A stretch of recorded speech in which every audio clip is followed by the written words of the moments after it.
बिस्मिल्लाहिर्रहमानिर्रहीम। अस्सलाम वालेकुम नाज़रीन, आप यूट्यूब चैनल देख रहे हैं।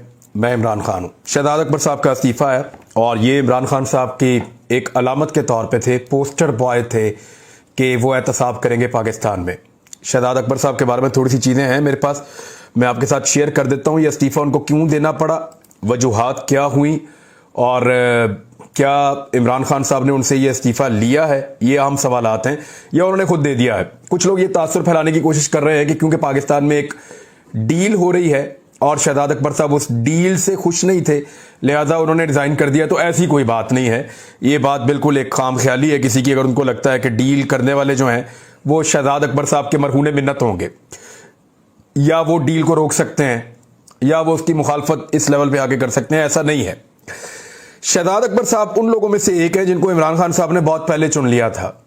जैसे ही इमरान खान साहब इक्तदार में आए हैं तो इक्तदार में आने के फौरन बाद उन्होंने शहजाद अकबर साहब को अपने साथ शामिल किया था।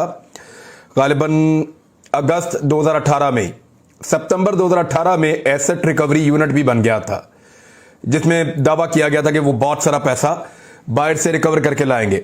शहजाद अकबर साहब ने यह भी कहा था कि स्विस बैंकों के अंदर पाकिस्तान का बहुत सारा पैसा पड़ा हुआ है। पहले 200 अरब डॉलर कहा जाता रहा और ये अदादोशुमार पीएमएलएन भी देती रही है। वाकई पाकिस्तानियों का पैसा स्विट्जरलैंड के बैंकों में पड़ा हुआ है, लेकिन वो पाकिस्तानी इतने ताकतवर हैं, वो सिर्फ सियासतदान नहीं है, वो बहुत ताकतवर हल्के भी उसके अंदर मौजूद हैं, बहुत बहुत बहुत ताकतवर लोग, उनके पैसे भी वहां पे उन बैंकों में हैं। तो वो पैसा वापस लाना इतना आसान नहीं होगा किसी भी हुकूमत के लिए। एक सादा से निज़ाम के अंदर रहते हुए, एक ऐसे निज़ाम में जहां पे अदलिया में कोई तब्दीलियां ना हो, एक ऐसे निज़ाम में जहां पे FIA में कोई तब्दीलियां ना हो, नैब भी उसी तरह काम कर रहा हो, इदारे सारे के सारे वही हों, ब्यूरोक्रेसी सारी की सारी वही हो, कानून शहादत भी वही हो, सिस्टम भी वही हो, तो उसके बीच में मुश्किल है कि इतनी बड़ी रिकवरी जो है वो बैरून मुल्क से करके पाकिस्तान में लाई जाए। बहरहाल शहजाद अकबर साहब का इस्तीफा ये कुछ ऐसा नहीं है कि रूटीन का इस्तीफा है।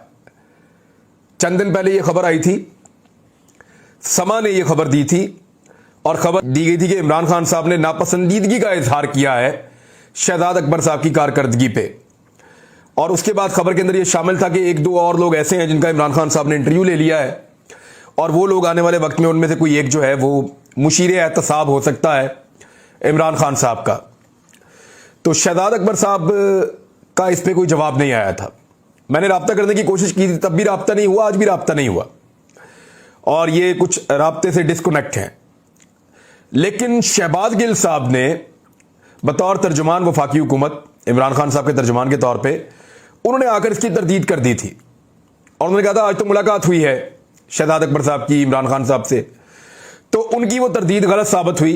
उनको हकायक उस वक्त पता थे, लेकिन उन्होंने मीडिया की खबर को गलत करार दिया जो कि गलत था और वो खबर दुरुस्त साबित हुई और शहजाद अकबर साहब का रिजाइन आ गया है। अगर तो शहजाद अकबर साहब का ये रिजाइन इस वजह से है जो अब बता रहे हैं शहबाज गिल साहब कि जनाब वो अपनी वकालत की तरफ तवज्जो देंगे या बाकी इस तरह के काम करेंगे, तो उनका रिजाइन आ गया, वजीर आज़म ने कबूल तो कर लिया, उनका रिजाइन मंजूर हो गया इस्तीफा। अगर तो शहजाद अकबर साहब खुद इस्तीफा दे रहे होते और इमरान खान साहब की मर्जी ना होती इस इस्तीफे के अंदर, तो इमरान खान साहब इस इस्तीफे को कभी मंजूर ना करते। जैसा कि आपको आसिम बाजवा साहब का जो केस था उसमें याद है, इमरान खान साहब ने इस्तीफा मंजूर नहीं किया था और भी दीगर ऐसी चीजें हो जाती हैं। इस्तीफा दिया जाता है लेकिन मंजूर नहीं किया जाता, लेकिन यहां पे इस्तीफा मंजूर कर लिया गया है। यानी इमरान खान साहब खुद चाहते थे कि शहजाद अकबर साहब इस्तीफा दें और अगर वो शहजाद अकबर साहब की कारकर्दगी से इमरान खान साहब मुतमईन होते और यहां पे एक हमांगी होती, तो शहजाद अकबर साहब ये इस्तीफा देने से पहले कम से कम अपनी कारकर्दगी के ऊपर एक डिटेल प्रेस कॉन्फ्रेंस करके बताते कि उन्होंने क्या क्या कारनामे पाकिस्तान में किए हैं, उन्होंने कितनी करप्शन ढूंढी, कितने एसेट्स का पता लगाया, कितना पैसा बरामद किया और कितना पैसा कौमी खजाने में जमा करवाया, और खुद वो या उनका जो एसेट रिकवरी यूनिट है वो कितने रुपयों में पाकिस्तानी कौम को पड़ा। ये सारी चीजें वो जरूर बताना पसंद करते। अगर ये सारी जो आज की एपिसोड है ये अफाम व तफहीम के साथ हुई होती तो चीजें इस जानिब इशारा कर रही हैं कि इमरान खान साहब वाकई में समा की खबर के मुताबिक शहजाद अकबर साहब की कारकर्दगी के एक मखसूस हिस्से से खुश नहीं थे।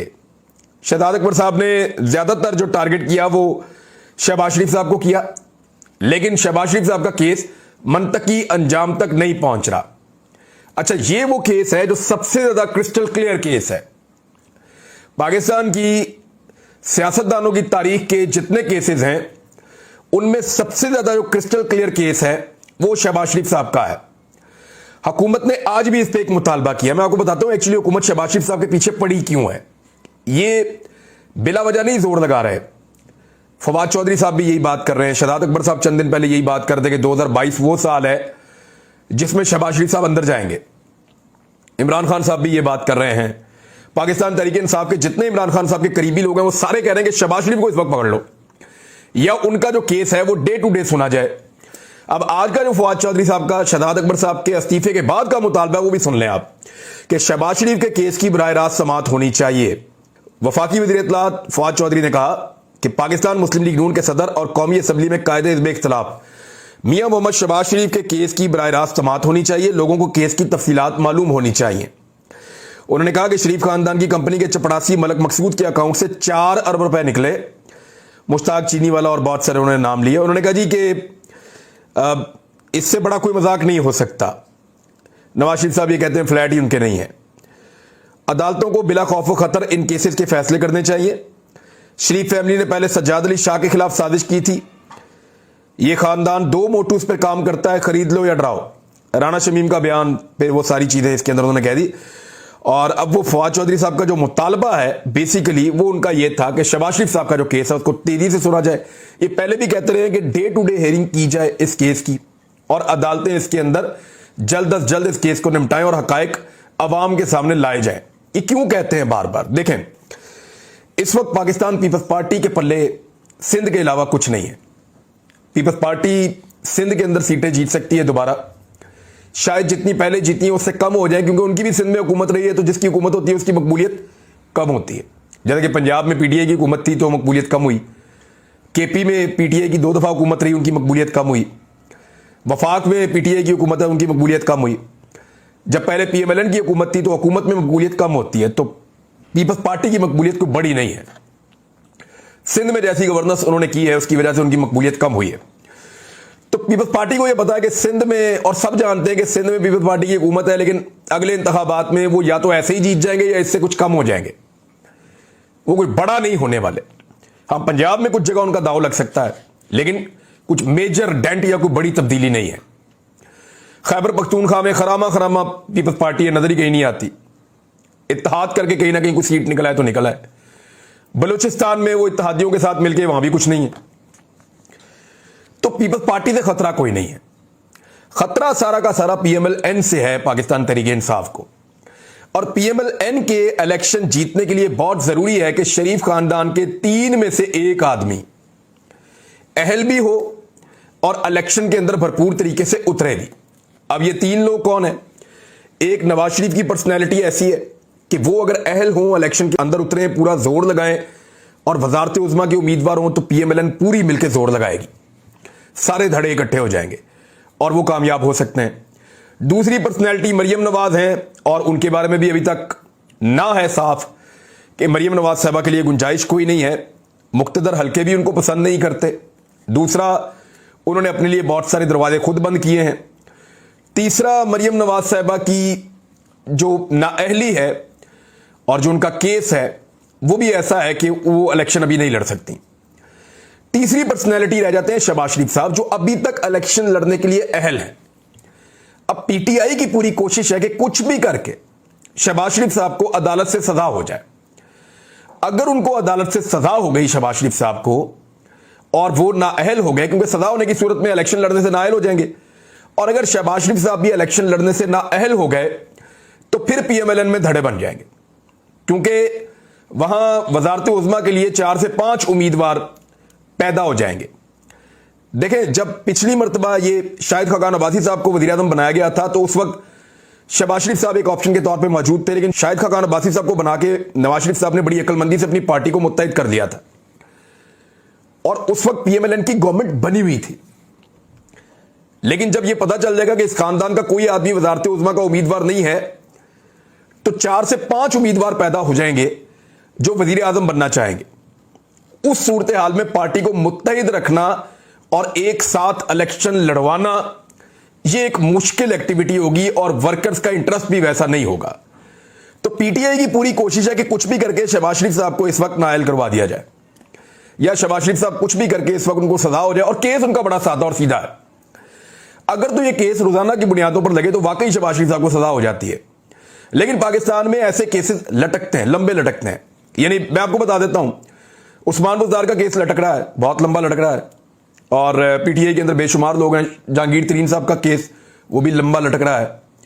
आपका जो रिंग रोड का केस है वो भी लंबा लटक रहा है। तो बेशुमार केसेस ऐसे हैं पाकिस्तान तहरीक इंसाफ के अंदर जो लोग मौजूद हैं उनके केसेस भी लंबे लटक रहे हैं। तो इसी तरह शहबाज शरीफ साहब भी अपना केस लंबा लटकाना चाहते हैं, जैसे जरदारी साहब का भी लटक रहा है, बाकी लोगों का केस लंबा लंबा जाता है। तो शहबाज शरीफ साहब चाहते हैं कि उनका केस भी लटकता जाए और हालात वहां पहुंच जाए जहां से इलेक्शन शुरू होते हैं। और अगर ये सब कुछ हो जाता है या शहबाज शरीफ साहब कुछ भी करके अगले चंद महीनों तक, या चंद महीने अपना कहें एक साल, आप समझ लें कि अगले एक साल तक अगर शहबाज शरीफ साहब नाअहली से बच जाते हैं और अपने खिलाफ अदालती फैसला नहीं होने देते, कुछ भी करके किसी भी तरह मैनेज करके, तो यह शहबाज शरीफ साहब की एक बहुत बड़ी सियासी कामयाबी होगी। क्योंकि फिर वो पीएमएलएन के अंदर से वजारत उज़्मा की एक ऑप्शन के तौर पे सामने आकर खड़े हो जाएंगे और फिर पीटीआई को रियल टफ टाइम मिलेगा। इसका हम लिटमस टेस्ट कर देते हैं ना। लिटमस टेस्ट कहते हैं, एक लिटमस पेपर होता है, उसको आप डालते हैं, अगर तेजाब में डालते हैं उसका रंग रेड हो जाता है गालिबन, असास में डालते हैं तो उसका रंग ब्लू हो जाता है। तो वो आपको बताता है लिटमस टेस्ट कि ये इसके अंदर ये तेजाबियत है या असासियत है। तो इसी तरह सियासत के अंदर भी लिटमस टेस्ट होता है। उस्मान बुज़दार साहब ने और केपी गवर्नमेंट ने जिस तरीके की गवर्नेंस की है, आपने खैबर पख्तूनख्वा में पाकिस्तान तहरीक इंसाफ के जो गढ़ वाले इलाके थे जहां वो काफी मजबूत थी, हालांकि वो अब क्लेम कर रहे हैं कि ये फजलुर रहमान के इलाके थे, लेकिन नहीं, फजलुर रहमान यहां से बहुत बुरी तरह पहले हार चुके हैं।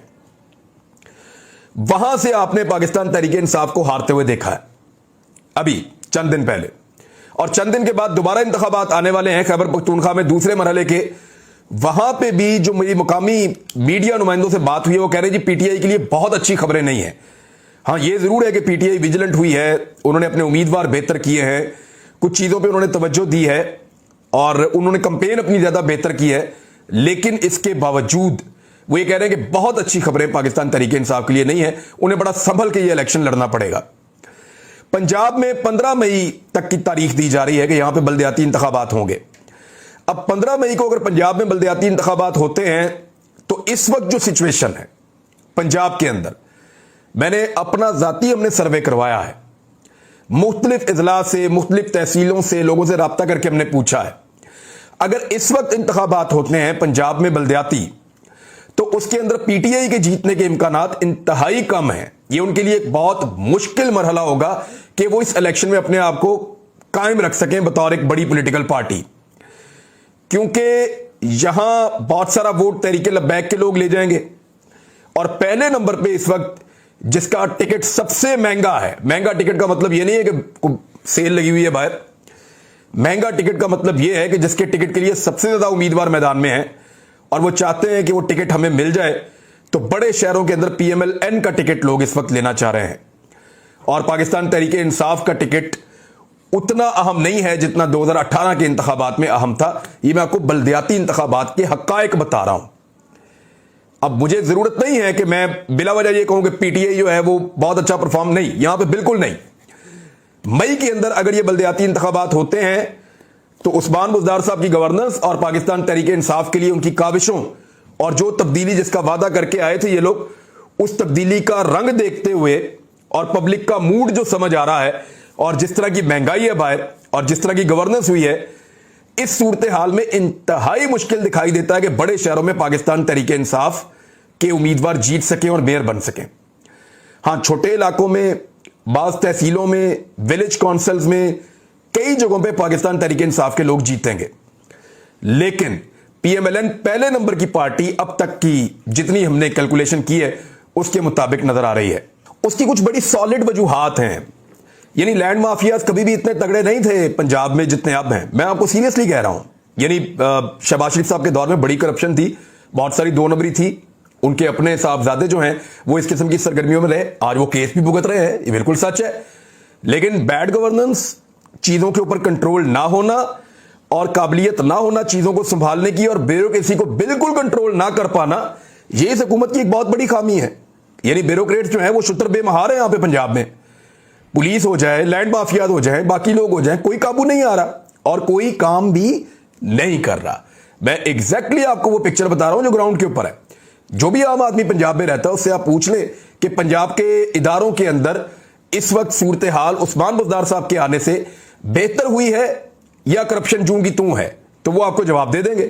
तो सिंपल बात यह है कि शहजाद अकबर साहब से यह उम्मीद की जा रही थी कि शहबाज शरीफ साहब के खिलाफ जो केसेस हैं वो बहुत जल्दी मंतकी अंजाम तक पहुंच जाएंगे और वो कई मरतबा इस बात का दावा भी कर चुके थे।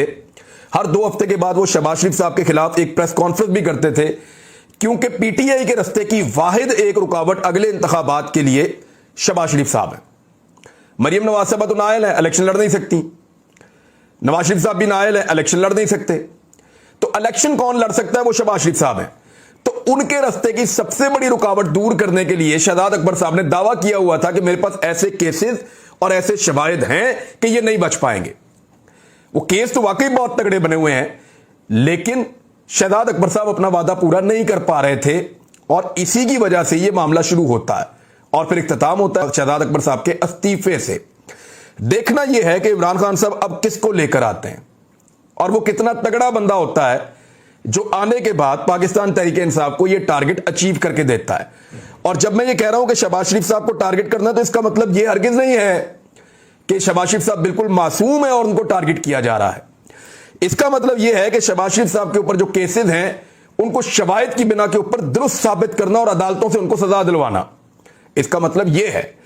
और दूसरी, इसका एक और मतलब भी है कि अगर आप शहबाज शरीफ साहब के ऊपर सिर्फ सारा फोकस करेंगे तो बाकी केसेस के ऊपर फोकस कौन करेगा, यह सवाल अपनी जगह मौजूद रहेगा। यानी मैंने इस दौरे हुकूमत में बहुत सारे स्कैंडल्स के ऊपर बात की है, किसका क्या बना। तो अब तक के लिए इतना ही। अपना ख्याल रखिएगा, अपने इस चैनल का भी। अल्लाह हाफिज।